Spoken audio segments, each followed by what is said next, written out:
Hi guys! For today's video, magluluto tayo ng minatamis na taba ng baboy. Ayan guys. So, bali, pinakuluan ko na muna yung taba ng baboy para mas mabilis ko na siyang hiwain ng maninipis. At ayan na nga guys, yung result ng paghiwa ko ng maninipis. And then, imamarinate natin siya sa pineapple juice, toyo, tsaka lagyan din natin ng paminta. Ayan, after nating mailagay lahat, imekos-mekos lang natin guys. I-marinate muna natin guys ng 30 minutes. Pero mas maganda kapag mas matagal para mas malasa. At ayan na nga guys, hiniwalay ko na pala yung sauce niyan guys. Dahil igigisa na natin. Ayan, meron tayong star margarine. At ayan na nga guys, ilagay na natin yung bawang tsaka sibuyas. Ayan, gisa-gisahin lang natin guys. After natin magisa, ilagay na natin yung taba ng baboy. Ayan guys, gisa-gisahin din natin yan guys. Ayan guys, sa mga hindi mahilig sa taba ng baboy dahil makolesterol daw guys, totoo po yun guys.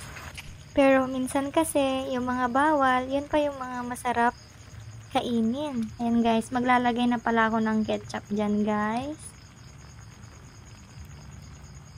And then, lagyan din natin ng ibap. At syempre, maglalagay din ako ng pineapple crush.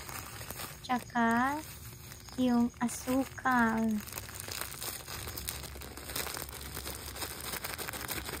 Ayan, depende sa inyo guys kung gaano kadaming asukal ang ilalagay nyo. Ayan guys, halo-haloin lang natin. Oops, ilagay din pala natin yung sabaw ng pinagmarinidan kanina. Muntik ko nang makalimutan guys. Andyan yung lasa ng pineapple juice.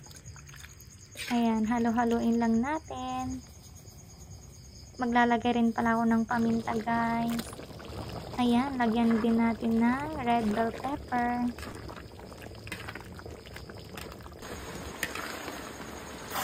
Ayan, halo-haloin lang natin para hindi siya masunog sa ilalim.